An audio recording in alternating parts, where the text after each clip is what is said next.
Ladies and gentlemen, let me be the first to welcome you to our Last Leg podcast. We have got me, Nick Gill, and my boy, Jonny Gamble. Come on now. This is our first episode. We couldn't be more happy to be here right now. Yes, sir. I don't want to waste any time. I think we jump right into it. Johnny, what you got for me? Well, sir, I have the reason why we called it our last leg is because we tend to freaking lose a lot of our big unit bets. And the one I have, I'm not going to bore you with naming every single thing off. I'll just put it up on the screen for you guys so I save you that trouble.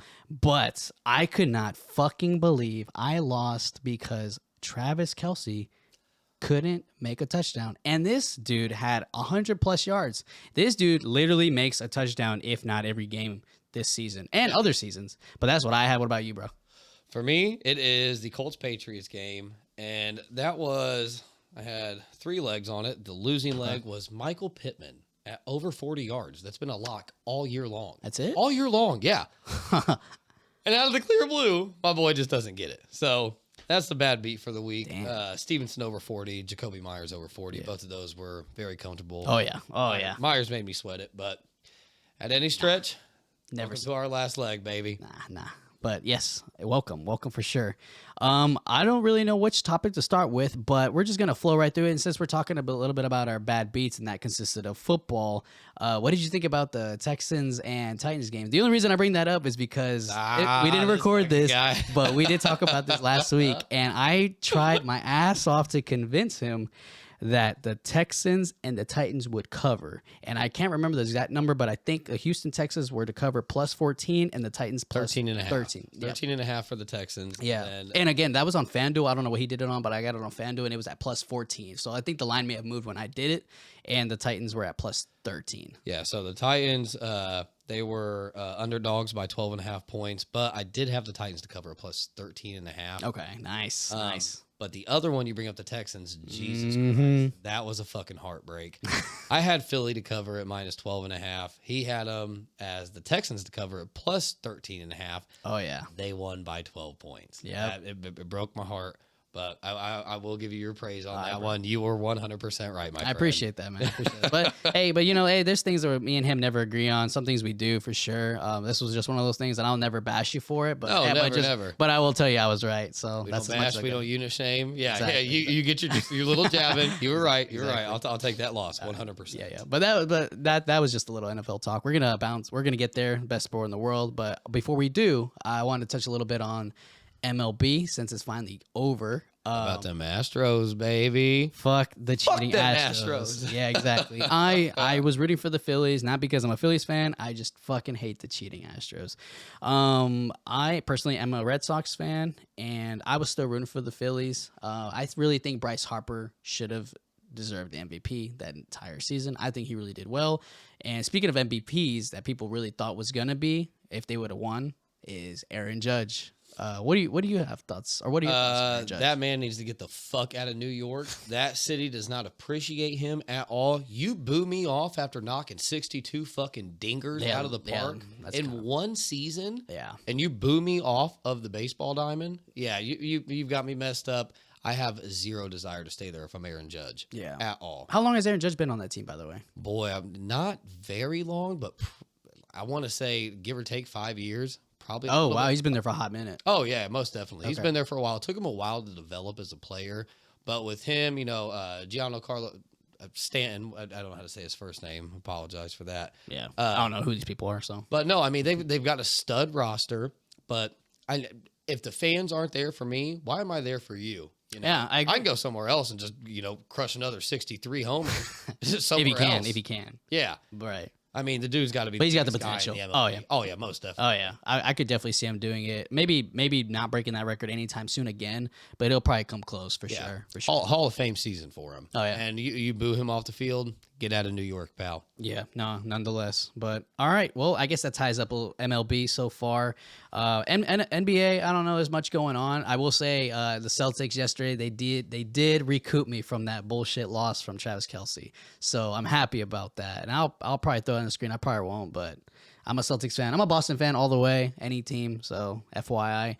How about since we're gonna be seeing it soon, Thursday Night Football? You have an idea of what Actually, no. Oh, let me take a step back. I'm a Patriots fan. Speaking of Boston fan, I'm a Patriots fan, and we played my boys' team. We are from Indianapolis, by the way. I do enjoy the Colts, but I will tell you, we fucked you guys up. So what's going on with the Colts, man? Tell us about it. What's going on? Quite literally, everything is going wrong right now inside of this franchise. We fired Frank Reich, which I don't think that was a bad move. It should have happened about a month ago. Yeah, you literally said that since like week 2. Yeah, I'm tired of Frank. His offensive scheme does not work for the play style that we have. Now, granted, you should be able to adapt and overcome when you're either a player or a coach. But don't get me wrong, Frank will be hired somewhere very soon. Think so? Yes, he is a good coach. He is not meant to run this team, though. All right. This is not in his wheelhouse. And the issues going on with the Colts right now and Jim Irsay, they've got him kind of labeled as a bad guy because he got rid of Frank and instantly brought in Jeff Saturday. Big 6'3", Hall of Fame center. This guy is not going to be a coach by the end of the season. Mark my words. So the main issue right now is that... Why do you think that? Well, because they just need somebody to get them through the season. Somebody that can get the locker room to rally behind them. And that's what they need right now. They don't need somebody that's going to come in and save this team because it's not going to happen. I don't care how good of a coach you are. You think the performance of Matt Ryan didn't have a big play in that either? You think it was... No, Matt Ryan's washed. He'll be a good backup somewhere if he was smart. He'd end his career. All right. I'm glad we agree on that. Yeah, 100%. I think that was a bad idea. Frank Reich and company seem to think that let's just bring in washed after washed fucking quarterback and think this is going to be the solution for the team, which it's not. But the issue is that everybody seems to think that Irsay is trying to undercut the black coaching community by bringing Saturday in. Yeah, I have been seeing some comments related to racism. I don't even see why that has to do anything with it, but if you want to, educate me on what the hell's going on with that, go right ahead. Or us, go ahead. So black coaches have statistically been proven that they do not get the same opportunities as a white coach. In the NFL? Correct. Okay. Directly in the NFL, yes. But the one thing that's going on is, Irsay's being labeled as a bad guy because he didn't instantly hire a black coach, give a black coach an opportunity. Jeff Saturday will be fired at the end of the year. This man is here to get us through the season. That's it. There's no other reason. There's no underlying. There's nothing there for people to. They're grasping at straws right now because Saturday is here to get us through the season. He is not going to be our head coach forever. Yeah. He's a center. All they're going to do is run the ball for the next 7-8 games. Yeah. I mean, that's it. So I don't like that the entire narrative has kind of went south for Irsay, but I do like him. I'm okay with the move, and I'm all for the black coach community being able to get fair opportunities and stuff because statistically and historically they have not. Okay. Well, I'm glad. Thank you for giving me your thoughts on that because I wasn't educated on what's going on with it. What I'm here for. Again, I try to keep up with all NFL news. It's just sometimes it's so much you can't even keep up with it. There's a lot to take in. Yeah, and you're always like everyone, is biased, so they worry about their own team. And I'm one of those people, obviously, but I try my best to stay updated with what's going on with the Colts because I live in Indianapolis, so it just makes sense. So thank you for that. But and before we migrate to the next topic, all the way. You said running the ball and all. I don't know about you guys, but the JT we saw this year is not the one we saw last year. I don't think Jonathan Taylor's the problem. I'm not saying he is. No, I'm not saying it is the most expensive offensive line in the entire NFL. Yeah. Performing like the cheapest offensive line in the NFL. It is absolutely embarrassing. Your 3 most expensive players are offensive lineman, a linebacker, and a running back. Yeah. And I assume Matt Ryan too, but now he's benched, right? So that was a lot of money that they most definitely, yeah. That sucks. But yeah, they're 3 top paid positions. None of them are quarterbacks. That offensive line has completely shit the bed. We all thought, every single person in the world thought that we had top 3 offensive lines in the NFL. And 100%. On paper, it looks phenomenal. Yes, on paper, it looks great. Can we execute? Not a fucking chance, dude. Yeah.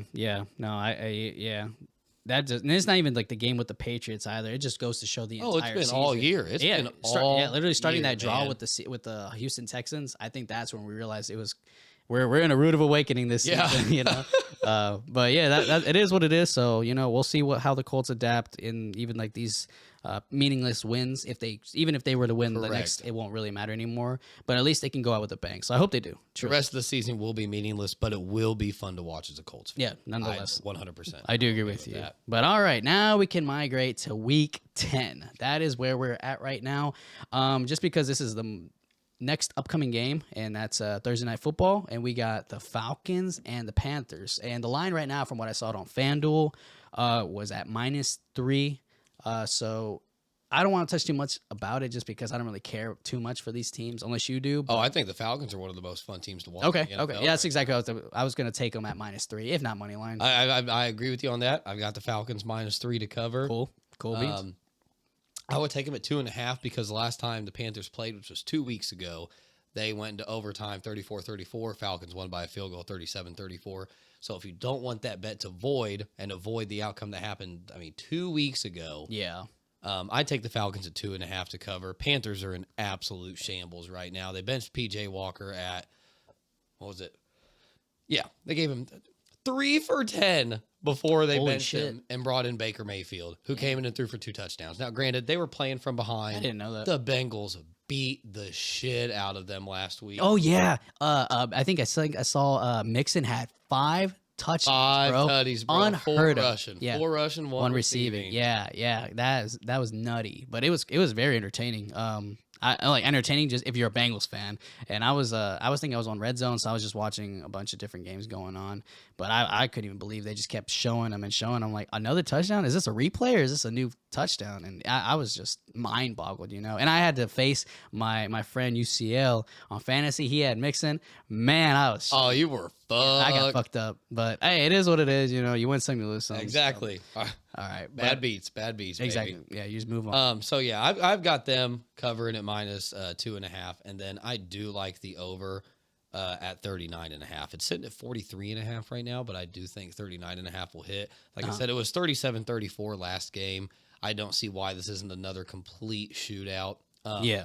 If the Falcons want to become elite, they got to find a way to get Kyle Pitts the ball more. He had 7 targets last week for 2 catches, which is absurd. Ouch. Yeah, you have one of the best tight ends in the NFL right now, and he's not getting to display his showcase of talent. Yeah. So I think that's where they need to bring Pitts in more, or this is going to be very run heavy from Atlanta. They're not scared to run the ball. Cordell Patterson, the other guy they got in the backfield, they're studs, and they'll put a fucking shoulder in you and try to hurt you. I mean, Cordell had 2 touchdowns last week, I think. Yep. So Yeah, something like that. So who do you got? What do you got? Honestly, on Just the Falcons. the Falcons game, Yeah. I'll take a -3, if not money line. But aside from that game, because that's, again, that team or those games, Yeah, again, it's those kind of really just like a catch my yeah, attention. yeah. Yeah. So it is what it is. Prime time, whatever. But I think the biggest game, definitely the biggest game for Sunday night for me is the Vikings versus the Bills. I think that game is going to be stupid close. I think so. So with all the issues right now, if everybody doesn't know, Josh Allen's having some elbow issues. I'm not sure if it's his throwing arm or not his throwing arm. But if it is his throwing arm, this is a different game if Josh Allen is not playing. Yeah. But I think they're going to do their absolute most because the fact that this is a big game, he should play. But granted, I think the Buccaneers. Who did the Buccaneers just play last week? And They played the Rams and barely skated by. Yeah. I can't remember. There was a game that their starting quarterback didn't play. Oh, it was the Titans. Then Tannehill didn't even play against the Chiefs. Malik right? Willis. Yeah. And they still kept it close. Yeah. So Malik Willis is a stud, dude. He's got that young energy and that Titans team match. Yeah, and I don't know the backup for the Bills, even if Case Keenum. Is he any good? No. All right. So you think will he get them, 2 touchdowns and a couple field goals? Yes, 100%. But you don't think they'll Is he going to go out there and destroy like Allen will and put 45 up on the scoreboard? Not a chance. You don't think so? No. All right. No. So who do you think wins that then? If Josh Allen's in, what's the spread at? What you got over there? I don't really have it right now, but I'll pull it up. But go ahead. I think they were sitting at about 6.5, 7.5. Okay, so a whole touchdown. Yeah. So if Case Keenum's in and that line stays low like that, give me the Vikings to cover all the way. Really? If we got the Bills, with Josh Allen. Oh, it's sitting at 5.5. 5.5. Yeah. So that means they're just kind of teeter-tottering, waiting to see Josh Allen's status. If Josh Allen is in, give me the Bills at 5.5. That's insane to not take them. If Josh Allen is not in, give me Kirk motherfucking Cousins, baby. Because that dude's a stud. With him out there, I mean, he is going crazy with Justin Jetta and Adam Thielen, Dalvin Cook. I mean, that roster it's got the full support. And then this entire season, low-key, I've been slowly becoming a Vikings fan, man. Oh, I've been one, man. I've always been rooting for Kirk. Yeah, man. I don't know. Something about that team I really, really like. That potential is there, truly, truly. I think regardless if Josh Allen is or isn't in the game, I think the Vikings will cover. I'm not saying they're going to win, but I'm saying they're going to cover, period. But that's just my opinion. That's probably the biggest game that I'm going to be paying attention to. If not that one, you got the Vikings covering at 5.5, even with Josh Allen. I haven't made it yet, but I'll see if the is line that who you're taking though right here, right now on our if I had to podcast. Yeah. I will with Josh Allen in. I don't care. You heard it here. Yeah, exactly. You heard it here. And I just told you were wrong twice last week. Hey, Texans and Titans. I told you. So I think the Vikings are going to pull it off again. All the other games, I'm not sure if there's one that really seeks or piques your interest. I guess there's a couple of them. There's two more that I think, in my opinion. But go ahead, we might even get them right together. I like matchup at least. The Cowboys. That's the same at Green Bay, man. That's gonna be, I think, a fucking slaughter. Okay, so I've got the Cowboys are sitting at -5 favorites, and they're away. They're in Lambeau Field, and they're favored to win. Yeah, exactly. That's how little confidence the sports books have in Aaron Rodgers. And I don't think it all falls on him. There's a lot of issues going on. A lot of young receivers that don't know their routes properly, and Rodgers can't stand that. Yeah, and if you noticed, I don't know if you've been keeping up with the post-conferences, but they actually talk about that too. And Aaron Rodgers admitted himself. It's like, and we've come to a point in time where I think that we are actually now the underdogs and people are starting to see that. And that really is the case. And not even himself, Tom Brady and Buccaneers, them too. All these OG quarterbacks, bro, I think they're meeting their meet's end. I think it might be time for them to hang up the helmet, man. I think if Rodgers can get some more talent in there, I think he does good. People that understand the concept of, the offensive scheme they're trying to run. Yeah. And Aaron Jones can only do so goddamn much, Yeah. But, I mean, it's ridiculous when last week he has 9 touches and you throw 3 fucking interceptions in the red zone. You have a top 10 running back in the league, probably top 5 running back duo in the league with him and A.J. Dillon, and you decide to pass it. Your 2 best players are Aaron Jones and A.J. Dillon. And if you didn't watch the game, I didn't watch it all, but I kept up with the stats. How the hell did Aaron Rodgers have more? I think he had more, or if not equivalent to the most rushing yards than the running back in that game. Yeah, I think he put up like 40 yards. Yeah, it was unheard of from Aaron Rodgers. From Aaron Rodgers, that tells you how much in shambles this team is right now. Yeah, man. Aaron Rodgers has full control of being able to audible out whatever plays he doesn't like, and for him to decide that the ball is safer in a young receiver's hands over that running back core is wild to me. That blows my mind. I don't like it. Give me the Cowboys -5 and over 42.5. And I actually agree with you on that one, so I hope you guys follow that too. I think that line is a little generous, to be honest. I think the Cowboys win by at least a touchdown. Hey, just one more thing I wanted to cover on the Green Bay game. What's up? Was Aaron Rodgers' little fucking hissy fits on and off the field. What do you mean? This man was just throwing absolute temper tantrums like a child. I get it. It's a game. Tensions get flared. But my God, did he just sit there and throw a fucking fit. Slamming headphones, slamming phones down from upstairs in the booth. It was so funny. One of the funniest things I've ever seen. I love seeing it. The same way with Brady. Like when he throws tablets and stuff, I love seeing the greats like get flustered. Yeah. That it just shows they're human. Doing the Brady or whatever. Yeah. That stuff. Okay. I like that. But for the next game I want to go to, we're going to jump straight to the Seahawks versus Buccaneers, talking about Tom Brady. So we have got the Buccaneers favored. They're at home too, right? No, this is a game in Munich, Germany. Oh, It'll be on at 9:30. So we're going to be dealing with a different time zone. Both of these teams are going to have to adapt and overcome. I don't know when they go there or how early they like start to deal with the time change. But either way, I've got, like I said, they got the Bucks at 2.5 and the over-unders at 49.5. I like the Bucks money line and over 41.5. I think 44 is a little high. I might have said 49. Sorry. Yeah. The over/unders at 44.5. I like them at 41.5 on the over. Seattle's won their last 4 games. They beat the Yeah. Cardinals Geno twice. Smith has been doing phenomenal. Unbelievable. They beat the Cardinals twice. They beat the Chargers. They beat the Saints. I mean, they look unstoppable. Yeah. Yeah. See, I don't have too much input in that game, but I definitely see it as a competitive one, you know, and honestly, every Buccaneers game that at least I've been paying attention to or watching, Buccaneers haven't been a scoring machine per se. No, It's not at always all. been a pretty low game, so I'm almost tempted to take the under.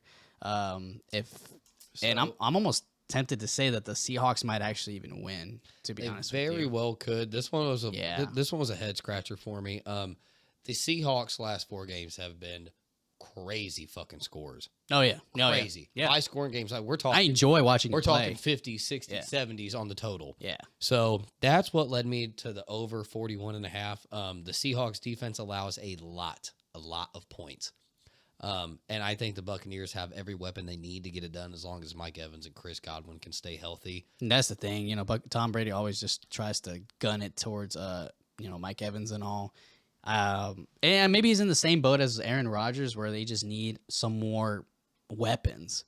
You know, he only relies on Mike Evans like he's his Julian Edelman and everything. And I don't know, I can't pronounce the last name. Leonard Fournette. Leonard yeah. Fournette. Dude's a bowling ball on the field. Lately though, Lately, no. that's what I'm saying. That whole team needs a pep talk. So whatever the hell Bill Belichick used to do for the Patriots, whoever the coach is for the Tampa Bay right now, they need that. They need that extra umph. They're not gonna get there if they don't get this umph. I don't feel like I'm looking at the Tampa Bay Buccaneers that I saw last year Not or at the year all. before that. I didn't know. And that just goes back to what I'm saying. Like all these OG teams and OG QBs, they need to bring up their team. And I guarantee Tom Brady has done his due diligence on pep talking his team. It's up to them to actually The last few just step weeks, the all he's fuck been up. doing is just fucking screaming at his O-line. Yeah, and But that was 2 weeks prior to the divorce. exactly. Since the divorce was finalized, Yeah. Tom Brady's 2-0. Exactly. Don't get it twisted. So, yeah, exactly. You know? So I don't know what Giselle did to finally make him realize, and probably leaving was probably the right decision, to be honest. But I'm not going to say anything regarding divorce or marriage. But whatever is going on in his head now, he's finally put himself into the play. He's in the game, and I think that's what his team was finally waiting for. So maybe it was him who was the one who was kind of getting dragged It himself. very well could have been 100%. Yeah. I mean, he is the leader of that Buccaneers offense. If he's not there, then that offense is washed. Yeah. Talking about weapons for the Buccaneers, they don't need any more. I mean, they've got Julio Jones, Chris Godwin, Mike Evans, Bray, who's injured right now. I'm almost positive, but their backup tight end is doing great. He's slowly turning into one of Brady's favorite hurt? targets. Huh? Brady's hurt? Brady's hurt. Yeah, he was not in last week when I watched. He was not. For the whole game? Yes. Oh, Almost positive. I didn't- Don't quote me on it. yeah. I don't mind fantasy, but I didn't have him like on my starting lineup, so I didn't even know. Yeah, I think he did not. I know he did not. Was not the number 1 tight end. I saw the other guy. I can't again forget his name, but I saw him get a decent amount of targets for a backup. Brady put a lot of faith in this guy, and he did well. But the Buccaneers. I mean, granted, their last win came from the Rams, who are the worst Super Bowl winning team I've ever seen play the following year. Yeah, no, It yeah. is embarrassing. I agree with you. I absolutely agree with you. The Rams that we're seeing, it's not the same. The only people we're kind of seeing that's still the same is literally Cup. This dude is still. Oh, yeah. Honestly, I feel like the only reason he's probably still there is A, because they probably pay him a fuck ton. 2, they won a Super Bowl, so he probably feels like he can win another. But the third one, I bet, because of Matt Stafford. And if he wasn't there, I feel like he would leave. He would probably leave. Same concept with Gronk. He wouldn't leave without Brady. You know, I Agreed. feel like it's the same kind of relationship there. But that's all I got on that. That's all I've got on that one as well. Like I said, the Rams have been struggling themselves, and they only beat them by 3 points. Yeah. We're talking Aaron Donald, Jalen Ramsey. I mean, a star-studded defense that just can't seem to stop anyone. But I don't think it all falls on them. I think it's mostly the Rams' offense. Yeah. They are fucking atrocious, dude. Atrocious. Their main goal is, let's see how much we can get Cooper Kupp the ball. And that's their biggest flaw right there. They need to figure out how to get Allen Robinson second work in. They need to figure out how to get the ball to Tyler Higbee, who is a fucking monster. Higbee, in my book, I put him. He's won me some money for sure. Yeah, top 10 tight ends in the NFL right now. Yeah. 100%. Oh, yeah. But that's about it in the Seahawks and Bucks. You got another game you want to talk about, Johnny? I wouldn't say too much, but I do think that the Chargers and the 49ers game will be pretty entertaining. I think it will be entertaining. I do agree on that aspect. And who do you have on? What's the spread at? Do you got it over there? If not, I don't, no but worries. without it. I'm taking the 49ers. Okay. All right. We agree. So I don't even care what yeah. it is. Yeah. As long as it's not more than like 5 or 6, I could still take the 49ers. Yeah, and especially if Debo comes back this week. I mean, McCaffrey hit, 1 rushing touchdown, 1 receiving touchdown, and a passing touchdown. Hasn't been done since LaDainian Tomlinson back in, I want to say, 2005. Yeah. So, I mean, this is something that hasn't happened in 17 years. McCaffrey was in a broken system there in Carolina, and he needed to get the fuck out of there. I'm glad he did now. Hopefully he's at full health, but I will take the 49ers at literally almost any number, nothing higher than 5.5. Exactly. I agree with that. And I think the only last game that's there to talk about is the Monday Night Football game, which I'm not too hype about, and I'm sure you guys aren't either, but we'll probably all watch it just because the idea of it's football. I don't like that the line sits at 10.5, though. Who are they playing? They are playing the Washington Commanders, and they're at home, but I still think that line is pretty damn high. And when I like high numbers, I like to take the spread. I think you got your games backwards, Johnny boy. It's going to be the Lions at the Bears, and then the Jags at the Chiefs. What do you mean? You said the Lions game? No, I said the Washington Commanders against the Philly Eagles. Jesus Christ. I'll shut the fuck up then. No, you're good. But yeah, it says, and it's going to be the Monday Night Football game, and Washington Commanders at Philly too. So minus at 10.5. So that's what the spread is. What do you like it at? Boy, or do you even like that game at all? I got my ass whooped last week with Philly. I had them at 12.5. They covered at 12. Or they won by 12. Sorry. I'd take them at maybe 9.5. I still think somehow Washington pulls out. That's exactly what my coworkers were thinking too. They think they're just gonna come out of nowhere doing something. I mean, who knows? It could be just a pick six, and it wouldn't even be anything from the offensive line. Just something like a miracle to break the spread or something along those lines. I think that we see this Eagles offense that we've been seeing all year again. Do they put up the same amount of points? I don't think so. I think it's a low scoring game, but I will take them to cover at 9.5. Okay, gotcha. Well, that just about beats my whole week 10 topics as far as what I want to talk about each game. Well, buddy, I got a couple more for you. You do? Oh, go ahead. Let me lead just the way. throw a couple more in here. We've got the Jags at the Chiefs. So the Chiefs have notoriously done fucking atrocious against the AFC South, which is, in my opinion, the worst division in the NFL. They are fucking embarrassing. Nobody wants to watch the Titans. Or no, I'm sorry. Nobody wants to watch the Texans. Nobody wants to watch the mediocre Jags. Nobody wants to watch the Colts except Colts fans. And then the Titans are the most entertaining team, and that's strictly because of Derrick Henry and possibly Malik Exactly. Willis. Yep, exactly. But they've got the Chiefs sitting at 9.5, and the over-under is at 50.5, which I think is asinine for this team. If the Chiefs do break away very quickly, which I do think they will, I don't see this going over 50.5. That's a good number. That's exactly what I like to see, too. I probably don't even know who may actually win. Jags might pull some sort of fucking miracle out their ass. But I might actually just take the under on that. Especially if it's at 50, that's stupid high. 50.5, bro. Yeah. So, I mean, you're getting a little bit of wiggle room, too. Yeah. I agree with you on that. What do you like the spread at? Chiefs are sitting at minus 9.5 as favorites at home.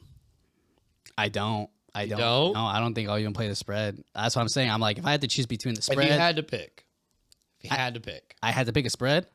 It's a 9.5? Chiefs are at minus 9.5. Yeah, who are you taking? Man, that's a tough one, man. That's a tough one. I might have to give it to the Chiefs. If I had to do that, Maybe Mahomes just works his magic. Dude's breaking 300+ yards a game with ease. Yeah, literally, and that's just his passing. That's not even his rushing stuff too. So yeah, if I really had to choose a spread, I'm gonna put it on the Chiefs for sure. I do like the Chiefs as well, but yeah, you know what? I'll take him at 9.5 as well. I'll take the Chiefs to cover the spread and for the over/under to go over. Yeah, I'll take it at 49.5. I don't like 50.5. I like 49.5. It's a little bit of wiggle room right there. You're doing the under or the over? No. The over, not at 50.5 though. Oh, I am. That's what I'm saying. Oh, okay. I'll take it at 49.5. I'm just gonna knock 1 point down. Oh no, I'll take. I just need that. I need that safety net, baby. Yeah, I take 50 and under. I'll definitely take 50 and under if I had to choose. But I got one more I want to touch on you with. Lions at the Bears. Bears are favored by, I want to say 2.5. They're favored at 2.5, and they're at Soldier Field in Chicago. Yeah. With the performance I saw with them against the Cowboys, they put up 29 points of what I consider a top 3 defense in the NFL. Cowboys are fucking studs. Now, granted, a lot of them were just given points. You know, they knew they didn't have to play as aggressive because they knew they had the lead the entire time. Boy, I'm rooting for the Lions this year. I root for them every year. Give me the Lions at plus 2.5, baby. Oh, give me the Lions at 2.5. Oh, okay. Earlier today, I actually saw them at plus 3. So I like plus 3 even better. So that was gonna be my pick of the night here. So you kind of beat me to it. So that was so you've been on your good. Yeah, I actually agree with you. I am taking plus 3 and. Maybe for a sprinkle, just for some extra juice, I might take the money line too. It's 2 separate bets, but I do believe that they'll at least keep it at 3. See, I like that. If I do take the Lions on the spread, it's going to be a plus 3.5, just so I have that fallback room in case I lose by a last-minute field goal. You know, you still come. Well, you don't lose. You know, it's a void. Yeah, you know, you don't profit. Right. So but you don't. If you take the Lions at plus 3 and the Bears win by a field goal, that's a void bet. And you do not win. You just get your money back. Unless it's a parlay, then it'll just adjust your odds. Correct, yes. Unless it's Caesars, then you completely don't win anything. It's kind of fucking stupid. And then the other one, what we got? Fucking Titans and Philly. Philly's getting minus 11 against the Titans. Over-under sitting at 44. Titans at who? Titans and Phillies. Titans and the Eagles. You got it messed up again. Remember, bro? Jesus Christ. I'm telling you, bro. It's Washington Commanders. I think that was last week. Dude, it says it right here. Washington Football Club. My God. All right. You can excuse him. It's all right. It's all right. He's had a long day at work. It's all right. I mean, there's a lot that goes on into this. Yeah, not gonna lie. But I want to get straight into our actual picks. Unless you got another game you want to talk about. I think the biggest robbery of the week is Titans and Broncos. Titans getting minus 3, I think is disrespectful. Give me the Titans at minus 2.5. Yep, I fuck with that. From when I saw it in the morning, again on FanDuel, it was at minus 3, so I like the 2.5. Yeah. But again, I'll probably still take that. And it's funny because the Broncos are at home and they're still the underdog, which is funny. Another one. I'm gonna take Miami Dolphins money line. I'm not gonna take it spread. Who are they playing? I think they are actually playing the Cleveland Browns. What? I know. I don't know about the spread, so I'm like, I still think somehow Miami pulls it off. I agree with you on that one.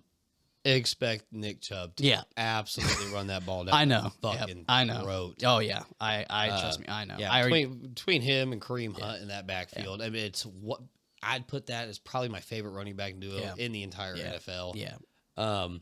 Oh, that's your favorite running back in the NFL? Favorite duo. Kareem Hunt and Nick Chubb. I think they're very unstoppable. I put them next to A.J. Dillon and Aaron Jones.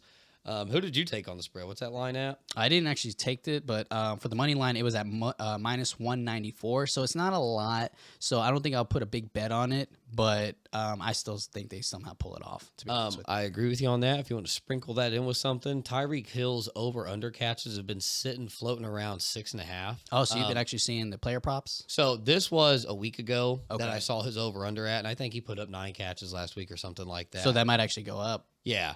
So if you can get him at 6.5, take him there, and I think you parlay that with the Dolphins money line. All right, cool beans, and I think that. Actually, no, you're right. I already covered it when we were talking about the game, but I'm still gonna take Vikings. I think it's set at 5.5, but I'm gonna just take some cushion and do plus 7.5. I was thinking the same thing. I was hoping you were not going to say 6. Yeah, so I'll probably have to throw a player prop in there to get it plus money or something, but you guys can stay tuned on that. Aside from that, my friend, I have a bing bong bet that I'm gonna be making. Bing bong. Yes, sir. Here, pal. So it's and it's basically a little bit of what I already picked. So Titans at -3, Vikings versus the Bills over 45.5, Miami Dolphins -194, just the money line. And I'm taking the Rams money line. And for just some extra juice to push it at plus 1,011, I'm adding the Chiefs money line. So that is my weird-ish game-winning 5-pick parlay bet. I'm not mad at it. I'm not mad. So at it. I just wanted to get to that plus 1,000 for some reason. I just love 1-to-1s, and this is a 10-to-1. So I just really wanted to get there easily, and I think these might be the best bets, in my opinion. That's what I'm going to be doing. If you guys want to follow, go right on ahead. We'll win together or we'll lose together. So I think a 1-unit bet on that is solid. Yeah, and if that pays out, that's good payout. Yeah, like you said, Yeah, 10-to-1 odds. You take that all fucking day, baby. Put that on some funny money, just money you don't mind, potentially losing. Put that in your pipe and smoke. But I exactly. But I think I think this might actually hit, to be honest with you. But I don't know if you have a crazy parlay you cooked up or whatnot. But no, not really. If I had to throw one together, I'd take the Falcons at -2.5. I like it. Would take the Bucks money line, and I don't know about that one. I don't know about that one either. Like you said, unless Josh Allen plays, and right, maybe. Well, no, the Bucks play the Seahawks in Germany. Oh, I thought you said Bills. I'm sorry. No, you're good. You're good. Okay. Yeah. So the Bucks. I think the Bucks money line. I think Brady somehow pulls it out. And then the Cowboys -5 to top that off. Yes. I think that is the I like biggest that one. robbery of the week, man. I like that one. That right next to the Titans and Broncos. The Titans sitting at -3. You can switch out the Buccaneers and Titans if you want to. Yeah. I would definitely only, take the Titans over the Buccaneers. Yeah, I for think sure. that'd be more of a For safe sure. bet. Oh yeah. And if you're not comfortable with that, take the Titans at 2.5. All the other ones should cover, man. Yeah. No, I agree with you there, but I think that just about tackles every little thing we had today. I think don't that you rocks say? it up, Johnny boy. All right. Well, I hope you guys enjoyed our very first episode of Our Last Leg. Hopefully, we don't have a losing bet where we lose off of our one last leg, but that's the reason we call it, right? So it's probably going to happen. Our last but leg, That's baby. all right. It's all right. I hope you guys enjoy, and we will absolutely bring these episodes probably every Wednesday or maybe at the beginning of the morning on Thursday. We try to do these on every Tuesday, so we'll keep you guys posted on it. Worst comes to worst, you just got something to listen to on your way to work on Thursday. Yeah. Lock your bets in after. Exactly. But again, my name is Jonathan, or AKA Jonny Gamble, and I'm here with my boy. Old Nicky G. We will catch you guys on the next one. Give you some knuckles, brother. Peace. See you, buddy.